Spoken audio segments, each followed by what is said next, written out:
All right, so I got my times from the Dodge City Off-Road Triathlon in Cumberland, and I'm pretty pumped with them.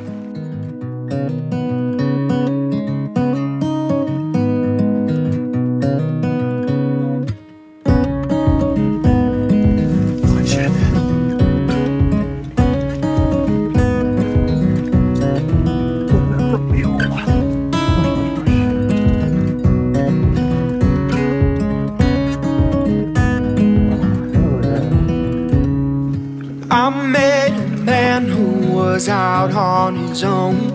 He chose to wander this world all alone. He said, heaven can't help me, I'm so far away from where they found me on that day.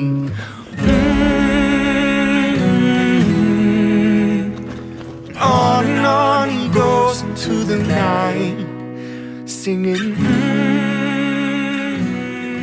I did a lot better than I thought, and I was really just excited to finish a triathlon this year. So that was great. I'll walk you through kind of my whole day and the transitions and how I felt in each of them. So yeah, starting off the day, I didn't get to the race as soon as I wanted to. There was an accident on the highway that was holding me up, which is fine, it happens. Hope everybody was okay.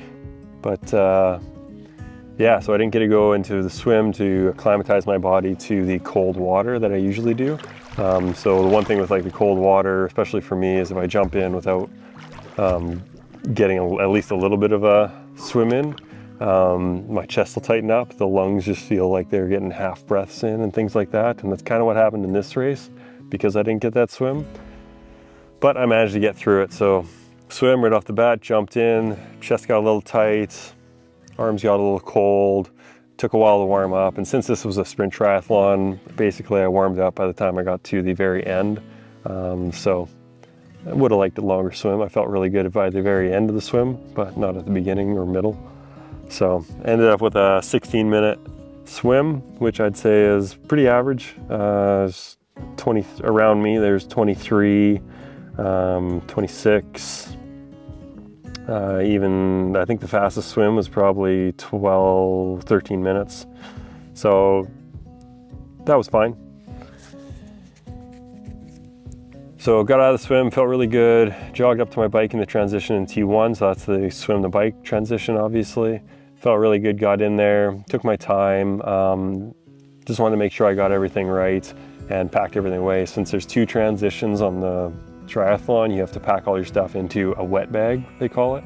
So your wetsuit, any goggles, basically anything that you're leaving behind has to go in there, the towel, things like that, and then you pack it up and the volunteers bring it to the very end, which is awesome. But it's just kind of one more thing to think about. So I took my time in the transition, probably took an extra 40 or 50 seconds more than I should have. But transition went well. Jumped on the bike. As I jumped on the bike, I felt pretty tired. Surprisingly, just the cold water, I think, and it took my lungs a long time to warm up again, and the blood to get down to my legs. That's the first bit of the run just didn't feel great, but I was able to hold a good pace.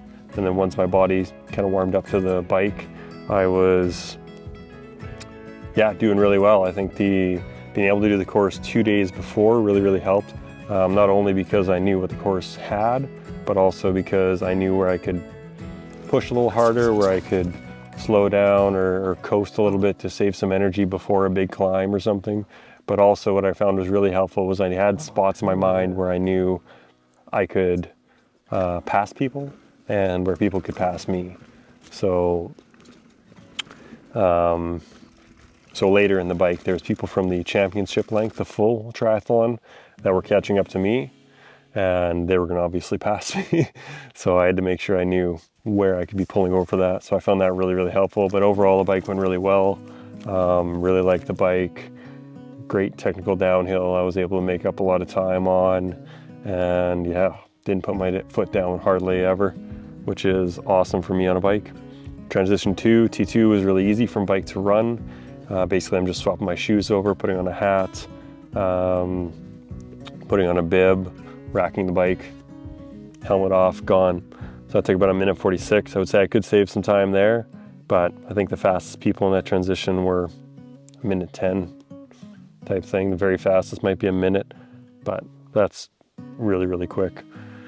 Onto the run. The run felt surprisingly good. So after I did the bike, I was really pumped to be able to do a decent run. So I ran pretty much the whole way. For me, it's running. And I did a 5K trail run in about 40 minutes, which doesn't sound great, but to give some context of how steep and technical some of the areas of the bike run were, the top people in the sprint were doing it just above 30 minutes. So there was nobody putting in this crazy per kilometer pace that you could probably do on like a road. So yeah, so I was happy with 40 minutes. I'd say that's pretty average, maybe a little below average. There's a lot of people in those 30s. But yeah, felt really good. Overall time was 2:05, and yeah, really, really happy with that. Next year, hopefully I can put in a solid effort, train a little more, get under that 2 hour mark, right? And that's what I'm aiming for. So yeah, that's sweet.